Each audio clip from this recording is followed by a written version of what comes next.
পৃথিবীর সবচেয়ে শীতল, সবচেয়ে নির্জন এবং সবচেয়ে রহস্যময় মহাদেশ অ্যান্টার্কটিকা। এখানে তাপমাত্রা এত কম যে চোখের পলকে পানি বরফ হয়ে যায়। কিন্তু সবচেয়ে বড় প্রশ্ন হলো, এই বিশাল বরফের নিচে কি লুকিয়ে আছে? কেন অনেক জায়গায় সাধারণ মানুষকে ঢুকতে দেওয়া হয় না? আর কেন বিজ্ঞানীরা আজও এর কিছু অংশ নিয়ে চুপ থাকেন? চলুন যাই এক ভয়ঙ্কর রহস্যময় যাত্রায় অ্যান্টার্কটিকায়। প্রথমে জানব অ্যান্টার্কটিকা কি। অ্যান্টার্কটিকা পৃথিবীর দক্ষিণ প্রান্তে অবস্থিত একটি বরফে ঢাকা মহাদেশ। এটি পুরোপুরি বরফে আবৃত। গড় বরফের পুরুত্ব প্রায় 1.9 কিলোমিটার। এইখানে কোনো স্থায়ী মানুষ বসবাস করে না, শুধু বিজ্ঞানীরা গবেষণার জন্য অল্প কিছু সময় থাকেন। মহাদেশে কোনো দেশ নেই, কোনো শহর নেই, শুধু বরফ আর বরফ। অ্যান্টার্কটিকাকে পৃথিবীর সবচেয়ে ঠান্ডা জায়গা বলা হয়। অ্যান্টার্কটিকাতে তাপমাত্রা নেমে যায় -50 ডিগ্রি সেলসিয়াস থেকে 80 ডিগ্রি সেলসিয়াস পর্যন্ত। কিছু জায়গায় -90 ডিগ্রি সেলসিয়াস পর্যন্ত রেকর্ড হয়েছে। এইখানে এমন ঠান্ডা বাতাস বইতে পারে যে কয়েক সেকেন্ডে ত্বক জমে যেতে পারে। এ কারণে একে বলা হয় ফ্রোজেন ডিসার্ট। এবার জানবো বরফের নিচে কি আছে। এটাই সবচেয়ে বড় রহস্য। বিশাল হ্রদ, প্রাচীন মাটির স্তর, অজানা জীবাণু, হাজার হাজার বছরের পুরনো বরফ। সবচেয়ে রহস্যময় হলো লেক বোস্টেক, বরফের নিচে লুকোনো একটি বিশাল হ্রদ। এটি পৃথিবীর বাকি পৃথিবী থেকে লক্ষ লক্ষ বছর ধরে বিচ্ছিন্ন। এবার জানবো এই বরফের নিচে অদ্ভুতভাবে বিজ্ঞানীরা কি আবিষ্কার করেছে। বিজ্ঞানীরা যখন বরফ কেটে আবিষ্কার করেন তখন তারা পান হাজার বছরের পুরনো বায়ু, প্রাচীন জলবায়ু তথ্য, অজানা মাইক্রো অর্গানিজম। কিছু গবেষণায় এমনও পাওয়া গেছে যে বরফের নিচে জীবন্ত ব্যাকটেরিয়া থাকতে পারে। এবার জানবো বরফ ঢাকা মহাদেশে কি কোনো জীবন্ত প্রাণী আছে। অ্যান্টার্কটিকাতে পুরোপুরি জীবন নাই এমন কিন্তু না। এখানে পাওয়া যায় পেঙ্গুইন, সেল, হোয়েল, সিবার্ড। তবে বরফের রাজা বলা হয় পেঙ্গুইনকে। এই পেঙ্গুইনরা এমন ঠান্ডায় বেঁচে থাকে যেখানে বাতাসের তাপমাত্রা -50 ডিগ্রি সেলসিয়াস পর্যন্ত নেমে যায়। এদের বিশেষত্ব প্রায় 120 সেন্টিমিটার পর্যন্ত লম্বা হতে পারে।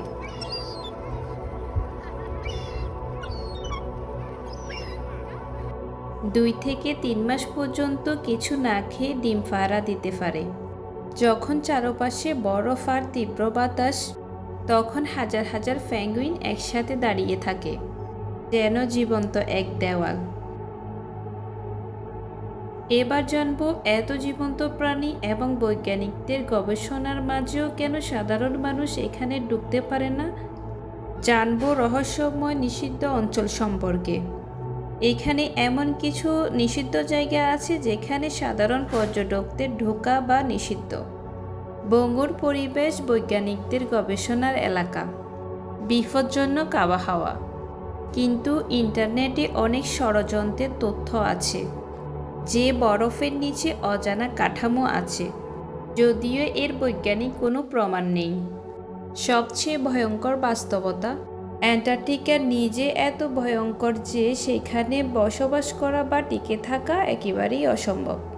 হিমশীতল জট এবং শীতকালে 24 ঘন্টা অন্ধকার, খাবারের অভাব, যোগাযোগ বিচ্ছিন্নতা।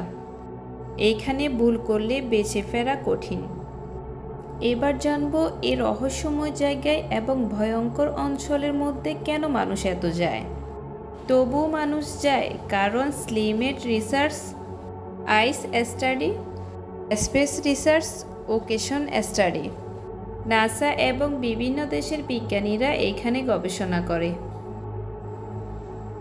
এবার জানবো এখানে কেন এত জলবায়ুর পরিবর্তন দেখা দেয়।